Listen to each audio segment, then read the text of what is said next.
Hello. Ну вот сейчас мы уже вернулись, и я срочно перехожу к нашему разговору с раввином Манисом Фридманом. Извините за технические неполадки, тоже происходят.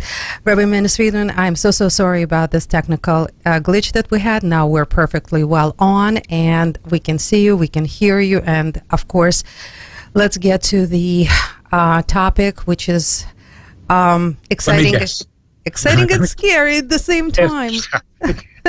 I'm sorry? Let me guess. Yes.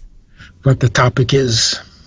Yeah, there's no guessing. There's no guessing because everything that is happening is affecting every single person on earth, Jews and non-Jews alike. And of course, the question is this the war of Gog and Magog? Because it certainly looks like it. I mean, I've never been interested in what in the prophecies of Yehezkel, and I did have to, of course, take a look at it. And it says that the war of Gog and Magog is coming from the north. The north would be Russia, that it's with Persia. Persia is Iran. And I mean, if you look at what is going on today, Russia has not denounced what is happening, did not denounce the terrorist attack. It is providing weaponry for Iran who is sponsoring the Hamas. So I'm sorry, on one hand it sounds insane, on the other hand this is factual, and it seems like that it reflects the prophecy, Yehezkel's prophecy. And please tell me I'm nuts. I don't mind. Yeah, I don't know if it is the war of Gog and Magog. We've guessed about that for many wars already. So I don't know about that. I was hoping that the war would be an ideological one, not a military one. But I guess people are not ready for any ideological discussions. They're still stuck in their barbaric origins. But look at what, we've been talking about this for a couple of years already. All the evil in the world will stop hiding, which will bring out all the hidden good in the world that has been hiding. There's no question that that's what we're seeing. The absolute exposure. No more concealment, no more playing games. It's out in the open. We're not interested, they said, in a Palestinian state. We wouldn't know how to run a state anyway. We would just end up killing each other. We don't want a state. We just want to kill. They're saying it. No more guesswork. And they're doing it. So, what are we seeing, and what are we hearing, and what are we learning? I think in very blunt language, it's time to grow up. It's time to grow up.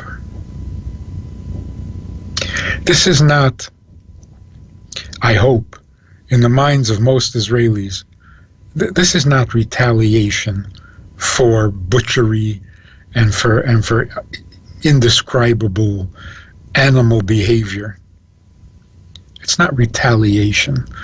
It's a long overdue cleansing of the evil and exposing the failure of secular education.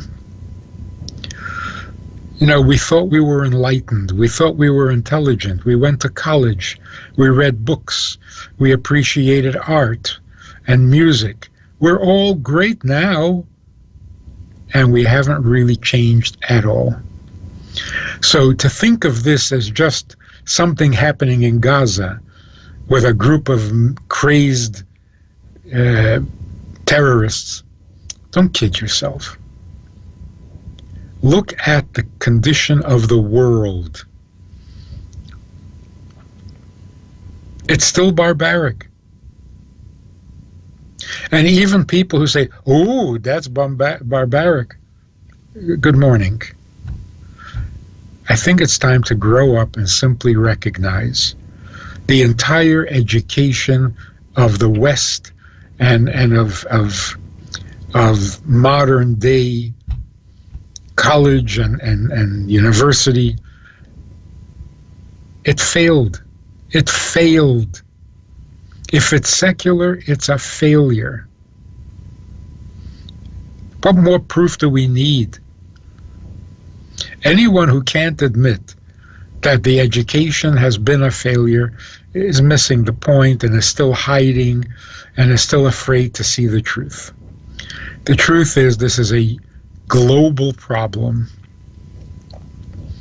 The education that people are raised with is a disaster. These are not unusual individuals. These are not exceptionally evil people. They're your typical citizen of the world. And the education has failed them. They were never taught to be decent. They weren't taught anything that would bring them out of the prehistoric, barbaric mentality or personality, which education is supposed to do. So, first of all, let's be mature enough to see this as a global problem. This is not Israel and Gaza. It's a much bigger issue. And it's long overdue. Long overdue. Can we now admit that secular education is a failure? Germany proved it, but we didn't want to see it. Now we see it. It's videos. You can't deny it anymore. To hide and make believe this is just a regional problem with a group of people, no. It's the human condition that should have been vastly improved by now, and it hasn't improved. So I can imagine people saying, oh, the secular education failed. And what? The religious education was a big success? Most of these people are religious.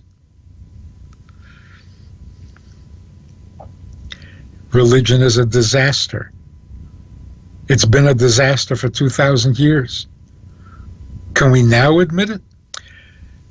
When the truth is finally staring you in the face, can you now admit it? Is anyone admitting that Mayor Kahane was right? No. It's much harder to admit that somebody was right than to admit that I was wrong. But we're seeing the truth so clearly. The lines are so stark now. How evil is evil and how good is goodness. And where does goodness come from? Only one source. Let's stop kidding ourselves. Nobody became moral from reading Shakespeare. They just became more articulate in their evil. Nobody became a better person because they studied chemistry. All goodness comes from Torah. It's always been this way, and it will always be this way. What more do we need to prove this? So on the one hand, the evil is so evil that it is sickening. And that's not an exception. That's just a fact of life. Without the Torah, we were barbaric. We're still barbaric because we don't study the Torah properly. Nothing's changed. Cain killed Abel. And said, oh, God, what is wrong with those people? What was their problem? They were just two human beings in the whole world, and they brothers, twins, and they couldn't. Nothing's changed. Don't act surprised. Have the decency to not act surprised. So how can people be like that? People are like that. Some people enjoy it more than others. So the pleasure in barbarism, it's an old story. Don't look shocked. Don't pretend you can't believe it. The human condition has barely improved. Because without Torah, there is no goodness, because without godliness, there is no goodness. Rabbi Friedman, but we've been shown this constantly through the ages. You're right, this is nothing new, but we are not still coming to that conclusion, which absolutely 100%, we should all be there already, but we're not. And what will it take? Is this it? Is this what it's going to take? Because you're saying secular education, we're just more educated, and you're right. This is barbaric. This is massively barbaric, all in one place. But cutting off young girls' breasts, healthy breasts, for the sake of some sort of, I don't know what it is, or reversing genitals with a scalpel, and there are thousands of those surgeries on healthy children. We know about it, at least 3,000. We already know the numbers out there. That's less barbaric, and that's done by educated people, intelligent people with high degrees, doctors who still can, okay, so they don't have a weapon, a bomb, but they have a scalpel, and they're doing barbaric things, and they're doing it in the name of something good. So what is it going to take for the world to wake up, fully wake up? Not just, I mean, this is huge. This is what's happening right now is massive, but so is this, and so are so many other things that we talk about throughout our lives. Yeah. During our programs, for sure. That's exactly what I'm talking about. Those doctors or those parents who allow their children to be massacred, and they're shocked by what happened in Gaza, in Israel, don't do that. Look the truth in the eye and be honest. Grow up. Grow up. Why do we believe these foolish concepts and these foolish lies? Like, for example, the peace process in the Middle East. How blind have we been? What peace process? There was never.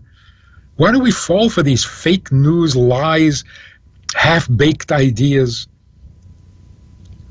Every moral concept introduced by the secular world has been a disaster. It was never moral. Now, finally, a good part of the world is waking up. People who are saying Israel is absolutely right, do what you need to do, this is unacceptable, this is unbearable. No more politics. And the best news is that Israel is not playing politics. I hope. Politics is finished. Nobody's talking politics anymore. Rabbi Friedman, is it finished? Unfortunately, I'm scared that it's not.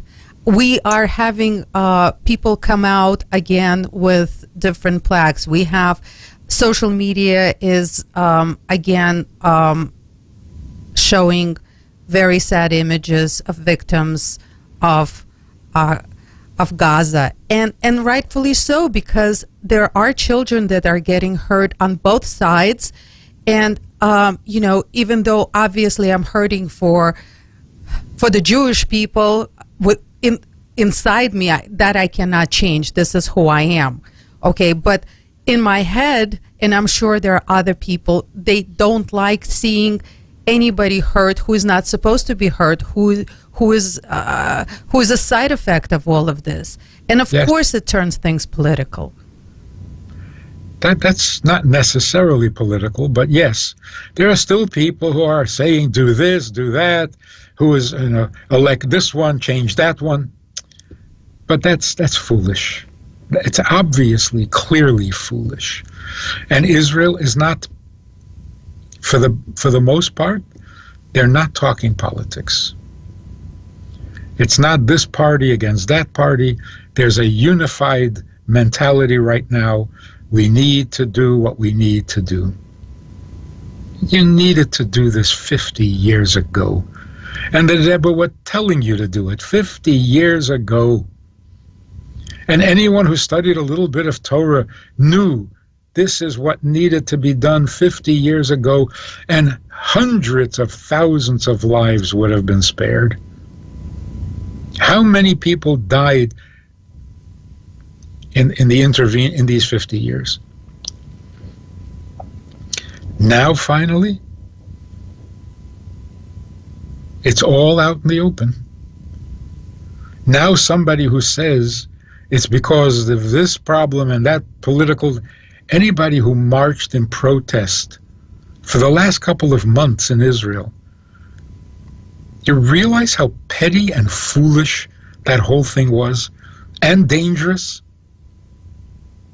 When you gave the impression that half the country is against its own government, how much did that encourage this horror that we're witnessing? And over what? Over what? Over a debate as to how democracy works? Why are we even calling ourselves a democracy? Who is impressed by that? Who cares about that? It's so petty, so childish. It's not a question of democracy or communism. They're both political systems that either good people run it and then it's good, or bad people run it and it's a disaster. I hope we can stop doing this. I hope finally Israel can stand up and say, we are the chosen people and we were given the land of Israel. If you want to be moral and you want to be godly, let us teach you. Sit down quietly like good kids in a classroom and we will teach you what morality means, because you have no idea. You're barbaric at the core. And a little provocation and all the barbarism comes out.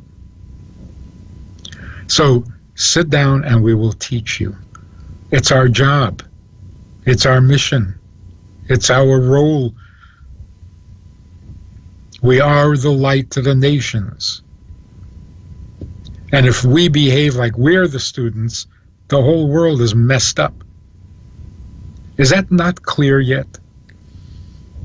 For many people all over the world, it has become very clear. We have God's word as to what is godly and what is good, and we have to go invent our own, which never works. Which political concept hasn't proven to be a disaster? Every one of them. They're all failed. They sound so noble, they sound so good, and they end up being so cruel. There's one morality. There will never be another. It was given to us at Mount Sinai. We were there, and we were given the mission of teaching the world what God wants from us. Just listen, we'll teach you. Sit down quietly at your desks, put away the guns, and we will tell you what godliness is all about. Rabbi Fridman, it all sounds so good, but we're the ones with the guns right now, and because we're forced to be with the guns. And the world is judging us again for that. But we're not. Yeah, that's the point. We're not simply retaliating against an enemy. We're doing what God instructed us to do that we should have done 50 years ago. No tolerance for terrorism. Is that asking too much? Is that not godly? Do we need other systems and other philosophies to tell us that this is the right thing to do? God already told us. But we thought we were smarter. We thought we could come up with a better system. Christianity thought it can improve on the Torah. Islam still thinks it can improve on the Torah. You can't improve on God. So let God be the judge. Let God be the author of morality for all of us. And then we will have a world that you can live in. Can't live in a world like this. So it's not that now we're doing the shooting. The acceptance and the tolerance of evil is anti-God. We're not supposed to have tolerance for evil. Hopefully we could eradicate it by teaching. But when necessary, read the Bible. One war after another from the beginning of time, good guys against bad guys. It is the godly thing to do to eradicate evil. We were really hoping that we could do this through education, Torah education. But people weren't listening. So it has to come down to shootings and bombings.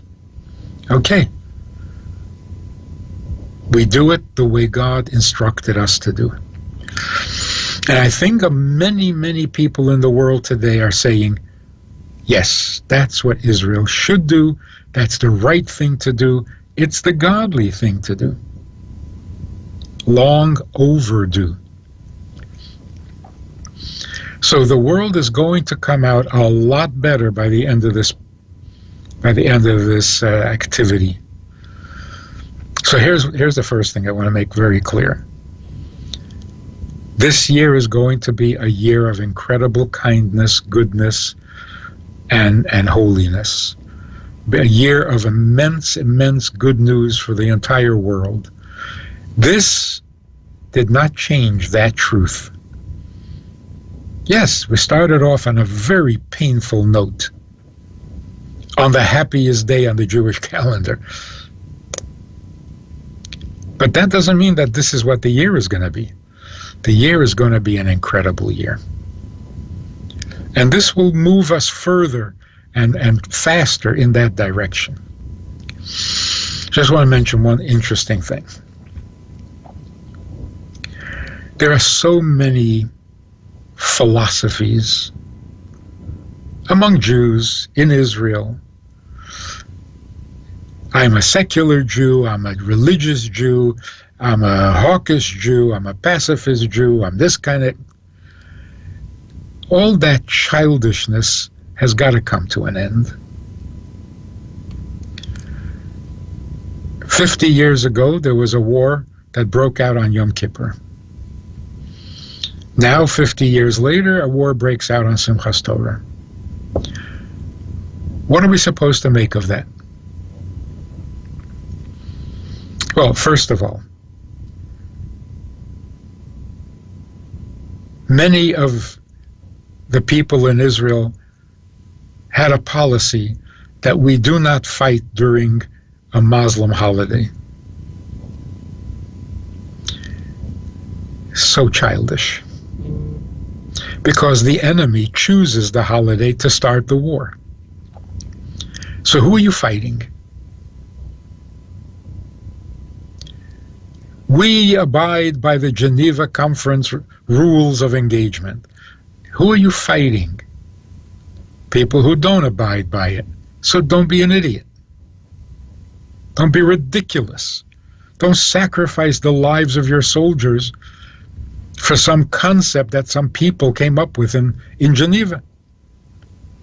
For this you sacrifice lives?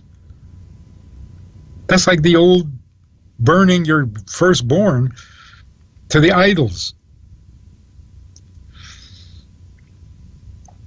That's one lesson. The second lesson is they're so mistaken. They think we're more vulnerable during our holidays. We're much more powerful. They made a mistake by picking Yom Kippur. It looked good for a minute, but they were completely defeated. It's going to happen again, of course. But the main message and lesson, when they attacked Israel on Yom Kippur, who were they attacking? Secular Jews, religious Jews, observant Jews, non-observant Jews? No. They were attacking a people who observe Yom Kippur. It's so clear. It was so obvious. Who are you attacking? Yom Kippur fasters. That's who you attacked. Did every Jew in Israel fast? I don't know. This is not a consensus. You attacked the nation that fasts on Yom Kippur. Now you attacked a nation that dances on Simchas Torah. Do we know who we are? It's so clear. We're not secular, we're not religious, we're not right-wing, we're not left-wing, we're not pacifists, we're not hawk. We are the people who dance on Simchas Torah. That's who we are. Why don't we tell the world this? Can we stop calling ourselves a democracy? Nobody's impressed. Stop already. People are impressed that we are the children of Avraham, Yitzchak, and Yaakov, and we haven't changed. Our ancestors fasted on Yom Kippur, we fast on Yom Kippur. Our ancestors danced on Simchas Torah, we dance on Simchas Torah. They built mikvahs that we're now discovering all over archaeological diggings. We're finding ancient mikvahs all over the country. We're finding ancient synagogues all over the country. Yeah, well, we build mikvahs too. Far more modern mikvahs. And yes, we build synagogues too. We are the same people. We haven't changed. And therefore, the land that God gave to our ancestors is our land because we are our ancestors. We've never changed. You're not convinced? Well, what were we doing when we were attacked? Dancing. Even the secular were dancing. It was a dance festival that they attacked. So, who are we? We are the people who dance on Simchas Torah. We are the people who fast on Yom Kippur. Why can't we tell the world who we are?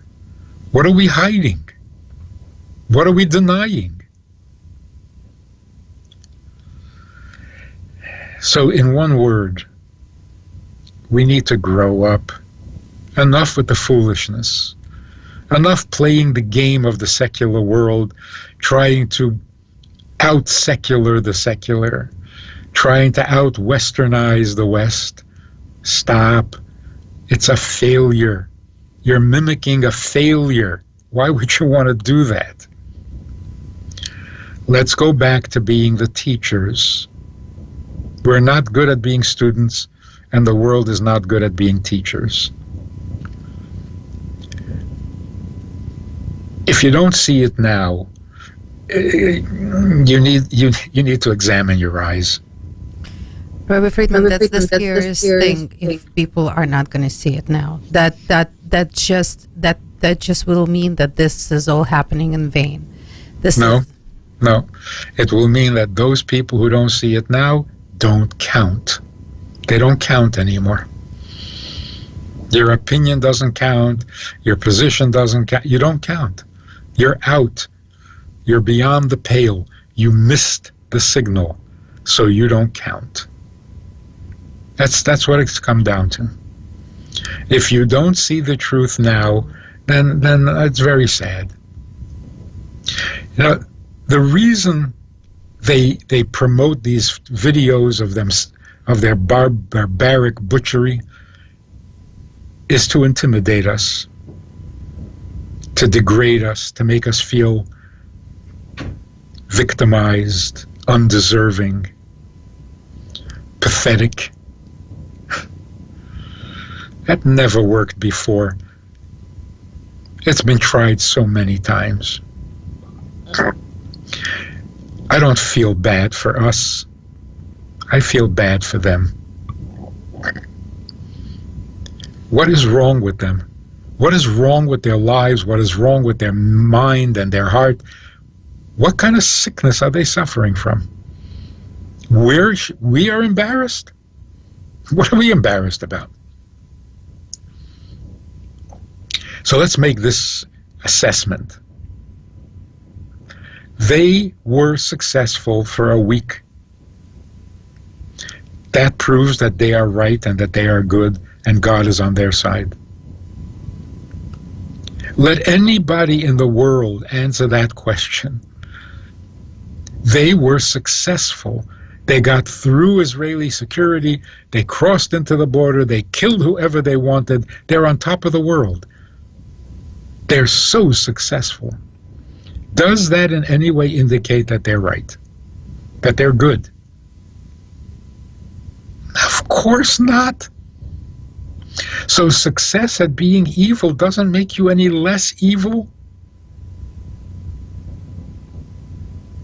Now, let's look at the flip side. If you are victimized and butchered, does that mean you're wrong? Does that mean God is not on your side? It's just as absurd. Successful evil doesn't make the evil any better, and victimized righteousness doesn't make righteousness any less right. So why are we ashamed? We're not. We're outraged. And the pity and the shame, of course, is on the butchers. And who are the butchers? The world. The world. Again, let's not be petty. The universe, the way it is today, produces these kinds of people. They're not weird. They're not the exception. They're just upfront about it.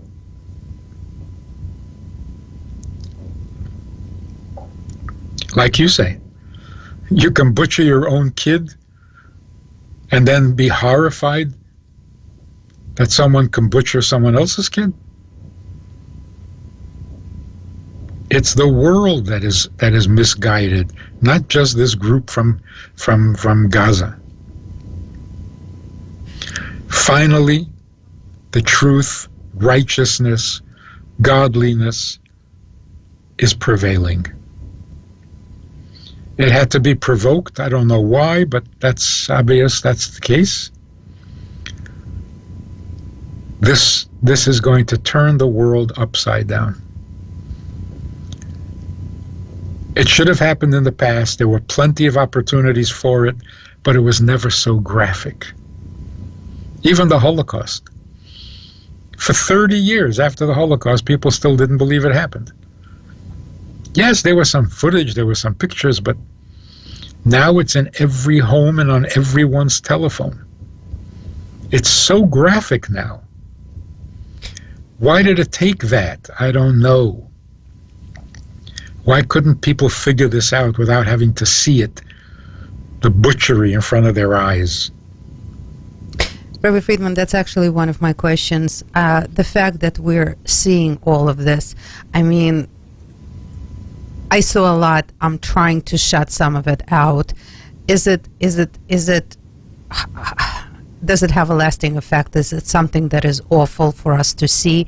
Is it something we should stay away from seeing? I mean, a lot of people are warning us against seeing all of these atrocities. They are horrific. We definitely have to protect our children from it.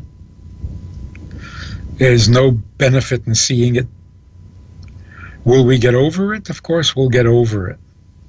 We've been there before. So we're going to do fine. We're going to have a miracle. We're going to have a victory. This is going to be the best year. The rest of the world? Well, you have a choice. Continue with your foolish experiments or get with the program. There is a Torah. The Torah tells all of us how we must behave. A Jew Jewishly, a non-Jew with non-Jew, with the 7 Noahide laws. We all know right from wrong from the Torah.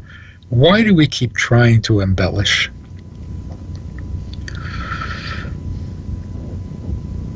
So, being optimistic, I think the world grew up a lot as a result of COVID. The world is growing up a lot more as a result of this week's events.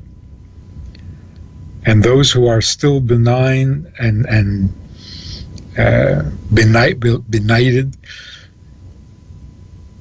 I don't know. Are they beyond hope? It's just very sad. But the pendulum has swung. Anyone who's not moving to the right is just hopeless. So it's very sad to see that there are people who are that blind that even this can't wake them up. Okay.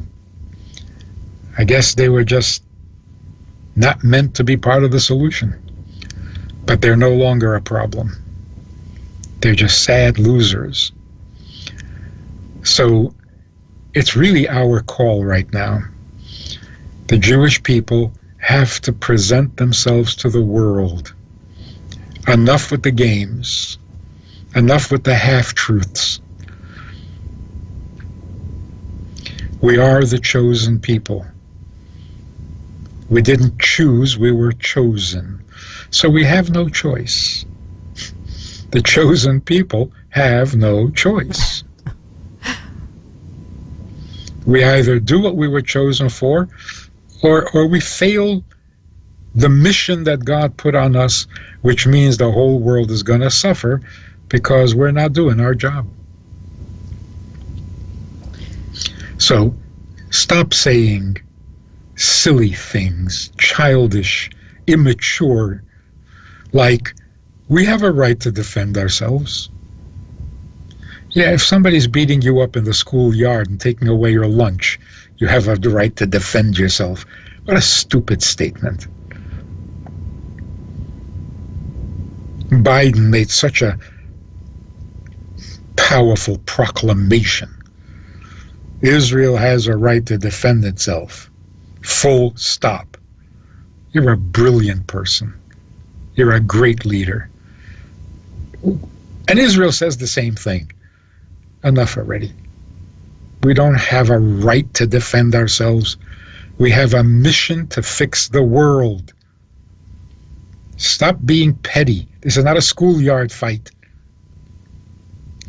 And stop saying I'm a democracy, the only democracy in the... Nobody has been impressed yet. What do you think, saying it again is going to impress them? Democracy is a tool. It's either a tool for the good or it's a tool for the evil. Stop priding yourself in the tool. Pride yourself in what you use it for. If you use democracy to teach the world about God, then it's a good thing. If you used communism to teach people about God, which is kind of a contradiction in terms, but if you used communism to teach people about God, then communism would be wonderful. It's time to grow up.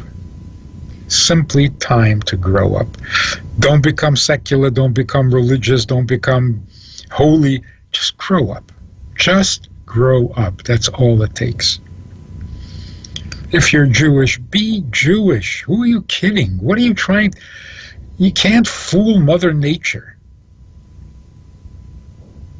And if Jews were being Jewish, the whole world would benefit more than from anything else. And now that Jews are acting like the chosen people, the world likes it. It makes sense. The chosen people acting chosen. Bingo! Everything's right in the world. But when the chosen people don't act chosen, everybody's confused. Everybody's upset. Nothing is as it should be. So So here's the Not yet. The point is, the world is becoming so much better. I don't like the drama of what it takes to make us better, but it is becoming so much better. In gratitude, not out of desperation, in gratitude for all the goodness that is coming, we should do another mitzvah. We should give more charity. We should be more godly. We are expecting God's miracles, but we have to be a miracle for God as well. It's a two-way street. God is our miracle. We are God's miracle. Let's just do it. A little more charity, a little more Shabbos, a little more tefillin, a few more mezuzahs on a few more doors. Tip the scale. Make the pendulum swing it to the right. Right, not politically right. Right meaning godliness.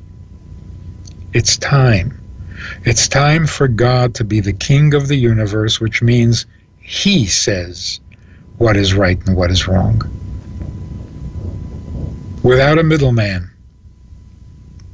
God himself can speak for himself, and he does. So let's hear what God is saying, let's do our mission, let's fulfill our purpose, and make the world a place for God to enjoy. He's not enjoying what he's seeing now. Rabbi Fridman, thank you so much. We definitely needed this. We're definitely united over everything that has happened. That's one thing for sure, and unfortunately, this is what it takes. We'll hope that this is a big push, that, God willing, we can all do our job now. This is the push to unite, to do the job. So thank you so much. Thank you for your wisdom and for keeping us on the straight and narrow. And yes, there's going to be, I'm sure, a lot to talk about in the very near future. And we need your guidance more than ever. Thank you. Don't let this ruin your vision of life or your expectation for this year. It's going to be a great year.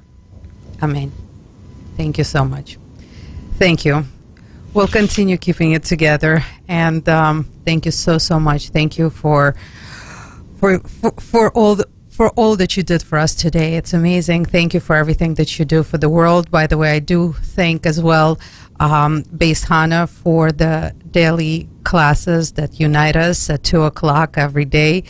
And this is what the Jewish world is doing. I'm just going to let everybody know that everybody is getting together to pray, to study, to give charity, to read more Tehillim. And it's amazing that people are not hiding and running away and getting depressed. No, everybody's getting together and not running away from Israel, but the other way around. Everybody is going towards Israel. And so let's definitely see the positive in everything. It's painful, and we need to deal with this pain. And, Rabbi Fridman, we will need you to guide us a little bit more in that direction, how to stay strong and deal with the pain. But there is a lot of positivity that we see as well. People are not crashing. They're going forward. They're getting stronger, and they are doing what they're supposed to be doing.